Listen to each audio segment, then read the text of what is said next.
Hello everyone! It's me again, Noy! It's weekend and it's weekend cooking again. So naisip kong magluto ng pork binagoongan kaso na parami yung sili ko kasi mura yung siling nabili ko. Nilagyan ko lang siya ng toyo, sesame oil, bagoong of course, and then sugar. Nilagyan ko din siya ng sitaw para medyo may gulay din. So ito na nga yung itsura niya. Yan yung ini-imagine ko magiging itsura niya. So nakuha ko naman yung gusto ko. And syempre wag kalimutan ang butter. Nakaka-level up ng lasa yun. So naligo nga muna ako bago kumain kasi parang mas masarap kumain pag fresh na fresh ka, diba? So nilagay ko siya sa ibabaw ng mainit na kanin and sobrang sarap pag nakakakamay ka talaga. Sorry Summer kasi napanghang ko yung luto kaya lumpia na lang yung ulam mo.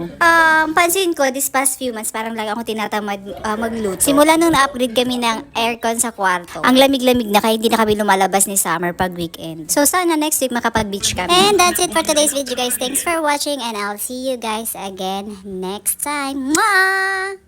Hello everyone, it's me again, Noy. And for today's video, magluluto tayo ng chicken adobo barbecue. Super dali, kahit bata kaya itong gawin. I-mix ang lahat-lahat itong nakikita yung ingredients dyan. And of course, my secret ingredient is butter. Napapalevel up niya ang lasa ng inyong recipe. So, ang gusto nga nating ma-achieve dito ay yung dry na adobo na nanunuot ang flavor sa manok. So, naglagay din ako ng sesame oil para mabango siya. Ito nga yung sineperate ko na sauce kanina. Sineperate ko para nandyan pa rin yung pineapple bits. At nung na-achieve niya na nga yung ganitong itsura ay hinango ko na. So, taste test.